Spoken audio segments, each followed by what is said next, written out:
I'll be perfectly honest with you, I used to loathe the idea of playing Zealot. You know how a lot of people want to try out every class, but there are always going to be those 2 or 3 classes you're dreading to touch. So in your mind you leave them for last. So yeah, Zealot was one of those for me. Look, I love killing rats, I mean who doesn't, right? Here's the issue however, prior to patch 1.3, aka the Mega Balance patch, the range meta was real. And by real I mean a real pain in the ass. People got a little too accustomed to killing everything at a distance, and I mean everything. My point is that all of those classes that are predominantly melee focused would just sit back and watch. Zealot was pretty much one of those classes. I'm talking generally of course. There were some very aggressive players that had enough experience playing these classes that they would just push ahead killing anything that blinked. I said to myself, you know what, screw it. I'm gonna give Zealot the old college try. At the beginning, like any class, you're not gonna find yourself destroying everything in your path. You have to get used to the talents, weapons, different traits and properties for different breakpoints. And when you've been playing your prior class for over a month, then it just takes longer to progress to another class. I mess around with the talents, even trying out the infinite push stab build with the falchion, and I have to admit that was super fun, somewhat OP, but fun nonetheless.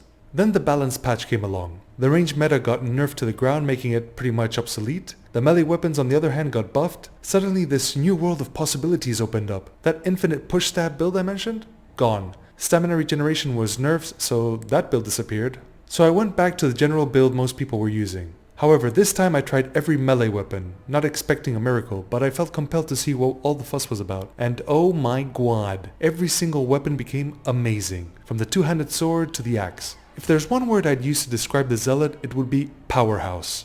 First of all, when you're at full stacks of Fiery Faith, you do insane damage. Secondly, you're tanky as hell. So what do you get when you combine insane destructive power with insane survivability? You get Dr. Manhattan.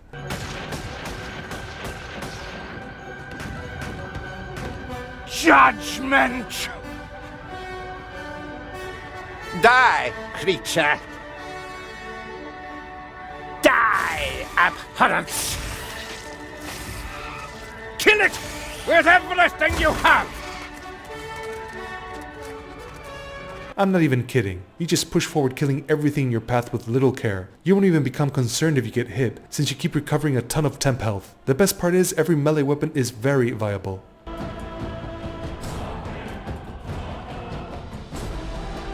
For talents, let's begin with your main abilities, starting with your passive ability, Fiery Faith. Your power increases by 5% for every 25 health missing. This is just awesome. Your main objective with this class is going to be spending the entirety of a match at very low green health. And by low health, I mean below 30 green health. The rest of your health bar is going to be filled up with temporary health, which you attain from killing enemies and from your talent Pleasure from Pain if selected. Keep in mind that temp health does not affect your Fiery Faith stacks. For your career skill, Holy Fervor, Victor charges forward and gains 25% increased attack speed for 5 seconds. I like to refer to the following combination as the Triangle of Life. Your career skill combined with the tier 4 talent Repent, and the tier 5 talent Pleasure from Pain, you will be swimming in an ocean of temp health. This is important because remember that your normal green health is always going to remain low in order to gain 6 stacks of Fiery Faith. Without the temp health gains with this class, it would be much riskier to remain at low green health throughout a mission. Okay, so regarding your secondary passive abilities, you have Unswerving Strikes, making your heavy attacks uninterruptible when receiving damage. This is great because you want to be very aggressive with this class, trading blows significantly. Your other passive ability, Heart of Iron, allows you to resist death when taking lethal damage. One of the many aspects I love about this class is that all of these passive and active abilities have been very well thought out. They all synergize perfectly. This is a class that is meant to remain at low green health throughout a match. Therefore, you have a passive talent that allows you to resist death, as well as your career skill and talents that allow you to regain temp health very quickly. It's pretty much ideal. I don't think I would change anything, to be honest. Okay, moving on to the actual talents themselves. So for tier 1 talent, my preference, as well as most people's, would be Saint of Battle, which increases your critical chance by 5%. This is a very crit and power heavy build and class. This is why I refer to it as a powerhouse. You want to be very aggressive whilst dealing tons of damage. Therefore, the more power, crit, and attack speed, the more damage and DPS. Holy Endurance used to be great when the infinite push stab build was viable, but now that's gone, there's not really much incentive with stacking stamina shields. As for Strong of Will, I just don't see any benefit to reducing your stun duration, especially when you can select an additional 5% crit chance. For tier 2 talents, Flagellant is an amazing option. Like I said, you want to play very aggressively and you will be trading blows a lot. Suppressed Pain is a decent choice, but Flagellant is still superior in my opinion. No Surrender gives you more power, but at a cost of survivability. This talent requires you to be much more careful, but being more careful equates to less damage and tankiness. For tier 3, Holy Crusader is too good to pass up on, especially when compared to your other two choices. Like I previously stated, this is a heavy power and crit build, and you want to further boost that by selecting this talent. Undying Fervor used to be great with a tier 1 talent Holy Endurance, an additional 30% stamina regen on your trinket and falchion as a weapon of choice. The infinite push stab build was comprised of these choices, but again, that's not feasible anymore, so not really worth going that route. The only reason I can see anyone going with this talent is if you're just starting off with this class and aren't experienced enough to play very aggressively. If you feel safer with more stamina shields, you know what, go for it. Shield of Faith, I mean, let's be honest, this is really not very useful. I don't have much to say on this. So moving on to tier 4. If you're playing with a two-handed sword and with a group of people, not solo, Sigmar's Herald is a decent choice. However, you need to do damage to multiple enemies in order to gain temp health. For hordes, yeah, it's great, no doubt, but you're not always going to be engaging hordes. What about those lonely elites just roaming about or those small packs of mobs patrolling? My point is, you're not always going to be benefiting from this talent. Repent, on the other hand, applies to everything as long as you kill it. If you kill a Chaos Warrior, you gain a considerable amount of temp health. If you get the killing blow on a boss, you gain a ton of temp health. For hordes, you're pretty much guaranteed to get dozens of kills anyway. As an all-rounder, repent is really the way to go. Forget about Font of Zeal for mainly one reason. You're rarely going to be healing yourself with a medpack or potion, since you want to remain at very low green health. Healing yourself or getting healed by someone will remove most of your Fiery Faith stacks, which is very counterproductive. Avoid this at all costs. For the final tier of talents, this is pretty much open. All 3 talents are very viable. My primary choices would either be Frother, which reduces your career skill cooldown by 30%, or Pleasure from Pain, which allows you to gain temp health for each successful hit during the 5-second window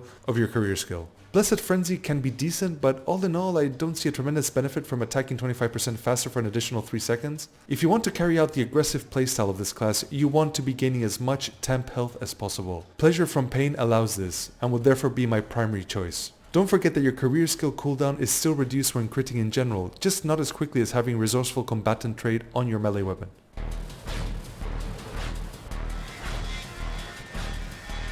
Let's talk about equipment now. So the great news, thanks to the latest balance changes patch, is that every single melee weapon in Saltspire's arsenal is more than viable. Having said that, there are 2 main weapons I choose over the others, and those are the axe and the two-handed sword. I can hear many of you screaming at me for not prioritizing the flail over everything else. Look, I get it. The flail is the Zealot weapon. The truth is, the flail is great against every type of mob, especially shielded mobs. It's a great weapon for group play and even works in solo runs. I've used it in both scenarios and it works. Here's the thing though. It has terrible mobility, and the heavy attack is slow and unsatisfying. I feel as though I'm running a two-handed weapon with faster attack speed. The two-handed sword, in my opinion, is practically on par with the axe. You won't be killing elites as effectively as the axe, but to compensate this, you can potentially kill various elites simultaneously with one heavy strike, due to the great cleave this weapon has. It's also magnificent for clearing hordes, since you strike a bunch of mobs simultaneously with one heavy blow. The axe requires more experience. You may even find it rather frustrating at the beginning. However, the axe's light attacks have 20% extra crit. Add 5% crit chance from the tier 1 talent Saint of Battle, 5% crit on your axe, and 5% crit on your trinket. You effectively have 35% fixed crit chance on your axe light attacks. Moreover, every time you crit, you stagger any type of enemy, except for bosses of course. In other words, my personal weapon of choice at this time is the axe. A word of warning however, hordes become quite tricky when handling the axe, which will undoubtedly be your biggest complaint at first. You will require practice before you can handle everything without issue.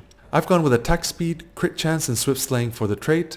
You're pretty much going to have swift slaying up all the time since you'll be critting a lot. Attack speed is very important, especially for slower weapons such as a two-handed sword and axe. Between the melee weapon and the charm, you'll have about 10% fixed attack speed. You receive an additional 20% attack speed with swift slaying procs, and to top it all off, you gain 25% additional attack speed for 5 seconds from using your career skill. That's a grand total of 55% attack speed plus 35% crit chance. Yeah, pretty ridiculous. When it's all working together, it's like a symphony of death and destruction. If you're just starting out with the class and don't have enough practice with dodging or avoiding damage in general, then you can go with parry trait on the melee weapon and even 30% block cost reduction on your melee weapon and your necklace. Therefore, you effectively have a fixed 60% block cost reduction as well as parry to save you in those tricky moments when you can't avoid a big hit. Once you become more comfortable, you can trade in parry for swift slaying while keeping 60% block cost reduction. At a more advanced level, you can remove block cost reduction and parry altogether and just go ham. It's really up to you. Test each option out and see what you find to be more fitting with your playstyle.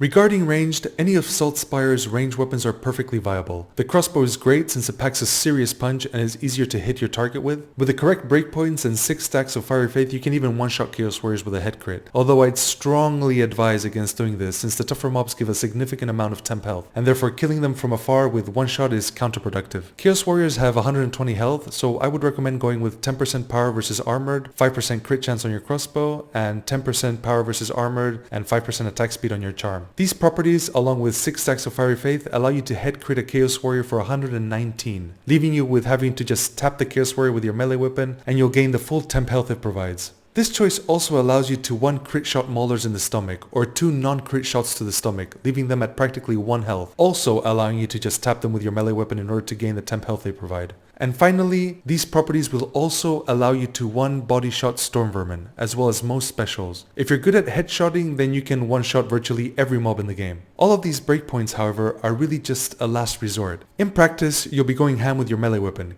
killing everything but most specials, for which you will resort to your ranged weapon. My issue with the crossbow for Zealot is the reload time. Therefore, if you're going to be running the crossbow, I highly recommend you make sure to reload after every single shot. That way you can quick switch from melee to range and insta-shoot without having to worry about the reload. My ranged weapon of choice for Zealot, however, at least at the time of the upload of this guide, is Brace of Pistols. It's true that they don't pack the same punch as a crossbow. However, my main concern are specials. Ever since the introduction of the balance patch, I just don't bother killing anything that isn't a special with a ranged weapon. Remember that killing mobs at melee is essential, since it's now the only way of gaining temp health, so killing mobs from range for the lulz is just pointless and hurts the team. I therefore prefer to resort to a ranged weapon that is fast. Brace of Pistols has certain advantages over the others. For starters, the projectiles have 0 travel time. Secondly, there's no reloading required, so you don't waste time. And finally, the rate of fire is quick. With Brace of Pistols, all specials require 1 to 2 shots from a short to medium distance. Considering the rate of fire, this is more than adequate, not to mention that they have very decent boss damage, especially when you combine a strength potion with your career skill, and conservative sharpshooter or scrounger as a trait. I'm going with the power versus infantry and 5% crit chance and conservative sharpshooter as a trait.